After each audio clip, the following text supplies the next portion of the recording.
Hi everyone! Have you ever seen those weird competitions on TV where Japanese people run through insane obstacles? What am I asking? Everyone has seen them. Well, in Islam, the path to heaven is just like Takeshi's castle. You're probably wondering what I'm talking about, even though there is a thumbnail and a title. I'm talking about a challenge after death that most Muslims believe in. Because according to Sunni Islam, it is required to believe in it. And in Shia Islam, it is one of the basic tenets of the faith. The Sirat, or the bridge. According to Islam, specifically according to a very insane and long hadith, after death there will be a bridge that everyone has to walk on in order to go to heaven. I'm sorry, a bridge that every Muslim has to walk on. Non-Muslims all go to hell directly. What are you even thinking? The Quran doesn't say very much about this bridge except making a few implications.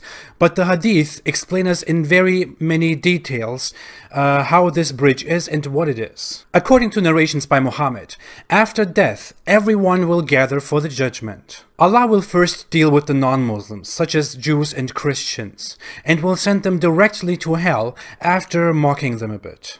They will say, "We want water." Then it will be said to them, "Drink."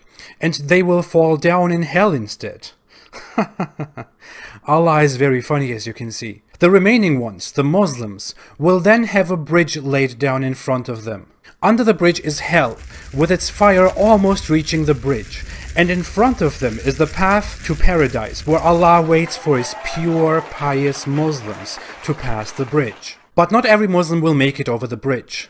A lot of people who believe in Allah and Muhammad will also go to hell, temporarily, because Allah is merciful and sweet. The bridge is described by Muhammad as a slippery bridge on which there are clamps and hooks, or thorns. Based on their good deeds and sins, some Muslims will cross the bridge as quickly as the wink of an eye, some as fast as a lightning, some like a strong wind, like fast horses, and others like camels. Some will be very slow, and the last ones will be dragged all over the bridge. There are thorns that attack those who pass the bridge, and some will be harmed while passing the bridge. It's quite weird that you would be physically harmed after death, but whatever.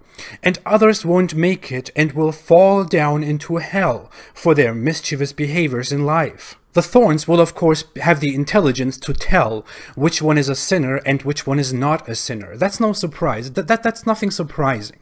Okay?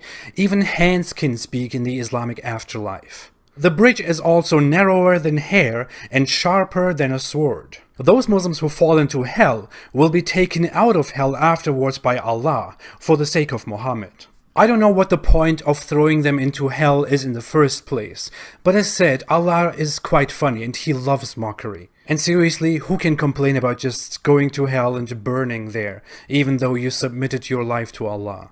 Anyway, after this weird ritual is over, and all sinning Muslims have suffered enough by getting their bodies burned over and over again, the Muslims will be in paradise, and the non-Muslims will burn in hell for all eternity. It's all funny and interesting, but about all of this there is actually something that is much more funny and interesting. Okay, actually two things. The concept of the bridge is not part of Christianity or Judaism, which is the reason why Christians and Jews are surprised by hearing about this. Considering that this bridge is really an essential part of belief and afterlife, if Allah is the same God of the Bible, then why was this bridge never introduced in the Bible to Christians and Jews? Okay, Muslims claim that the Bible was falsified by Jews and Christians, but even if that was true, what would be the point of removing this bridge from the faith? I mean, it doesn't harm their faith, it doesn't benefit them in any way, it makes no sense. Why would they do that? There is no explanation that makes sense, and I'm really curious right now. Point 2, and this is much more interesting. It is not found in Christianity and Judaism, but it is found in a religion that Islam mysteriously took many things from. Zoroastrianism. This ancient Persian religion has also a bridge called the Shinvat Bridge, also called Bridge of the Requiter or Bridge of Judgment. Although the Zoroastrian belief in this bridge is far more sophisticated, it has clear similarities to the Islamic bridge. It is a bridge to heaven, and it is accompanied by blazing fire. Every soul has to go over it. The bridge will appear good and easy to those who had good thoughts, words, and deeds in life, and it will appear narrow and scary to those who did evil in life. The wicked ones among people will be taken by a demon and put into a place where they will be punished. The good ones will pass it. They will be taken by a good spirit and go to a good place, and afterwards they meet their God or their highest spirit, Ahura Mazda. As you can see, there are only some differences, like that everyone walks on the bridge, that spirits pick you up from there, and that the Zoroastrian story doesn't have some annoying thorns. Other than that, the story sounds scarily similar. It almost looks like Muhammad stole... No, he wouldn't do that, would he?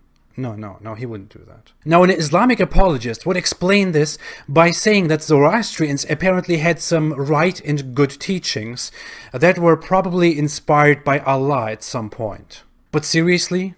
A semi-polytheistic religion has the right answer to something Islamic, and the Abrahamic religions don't have the answer at all? They don't even know of that?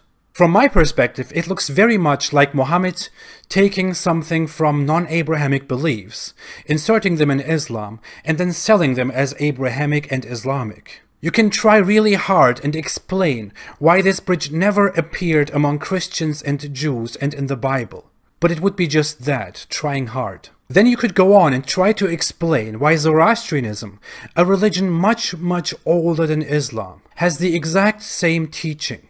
You could try really hard, but you would also look very embarrassing. But then again, how does the bridge make sense at all, if Islam is a religion where life is the test and death is the end?